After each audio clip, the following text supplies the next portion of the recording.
Abordons les notions d'accroissement premier et d'accroissement second. Autrement dit, comment savoir si les points qui nous sont donnés sont situés sur une droite, une parabole ou sur une autre fonction, et ce sans représenter ces points dans un repère. Prenons une première série de points où nous avons les coordonnées avec la composante horizontale x et la composante verticale y et calculons les accroissements premiers. Les accroissements premiers, c'est la différence entre deux y consécutifs. Attention, dans ce cas, il faut bien vérifier que les x soient également consécutifs, ce qui est le cas ici. Donc faisons la différence de deux y consécutifs. Pour le premier, nous avons 5 moins 3 qui donne 2. Ensuite, nous avons 7 moins 5 qui donne également 2. Ensuite, nous avons 9 moins 7 qui donne 2 également. 11 moins 9 qui donne 2 également. 13 moins 11 qui donne aussi 2.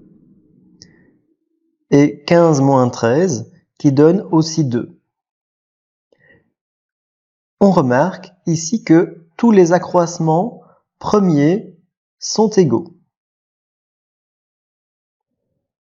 Plaçons ces points dans un repère.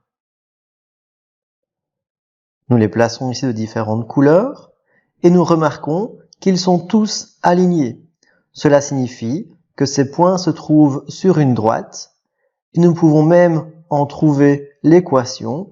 Il s'agit d'une droite ayant pour équation y égale à 2x plus 3.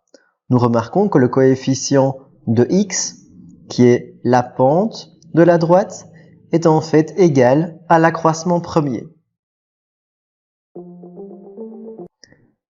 Deuxième situation, voici d'autres coordonnées de points, avec des points dont les composantes horizontales sont bien consécutives. Observons les différences entre les images. Nous calculons donc les accroissements premiers. Si nous soustrayons moins 6 à moins 6, on obtient 0. Ensuite, on obtiendra 6, 12, 18, 24 et enfin 30. On remarque que les accroissements premiers ne sont plus égaux. Cela signifie que les points ne sont plus situés sur une droite. Faisons maintenant la différence des accroissements premiers, c'est-à-dire calculons les accroissements seconds. Les accroissements seconds, c'est donc donné par la différence de deux accroissements premiers consécutifs. Le premier accroissement second, c'est 6 moins 0 qui donne 6. Le second, 12 moins 6 qui donne 6. 18 moins 12 qui donne 6. 24 moins 18 qui donne 6. Et 30 moins 24 qui donne 6. Donc nous voyons ici que tous les accroissements seconds sont égaux. Représentons ces points dans un repère.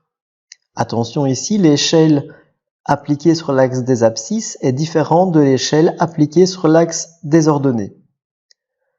Nous voyons que ces points ne sont pas alignés. Par contre, ils forment une belle parabole dont l'équation est donnée par 3x carré moins 3x moins 6.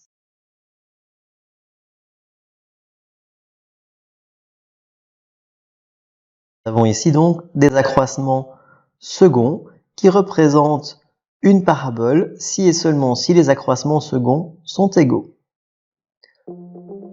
Prenons un troisième exemple. Encore une série de points dont les composantes horizontales sont bien consécutives et calculons les accroissements premiers.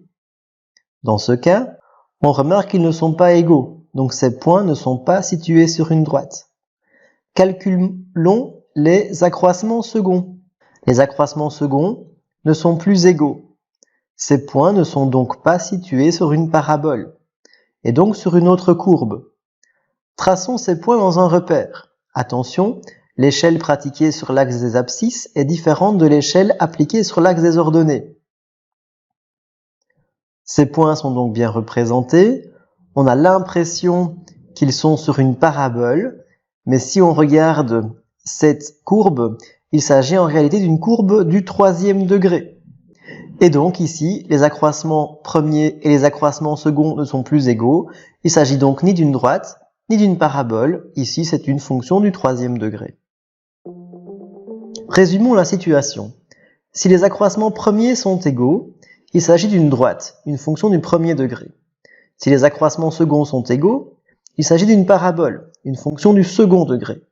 Et dans les autres cas, il s'agit donc d'une autre fonction.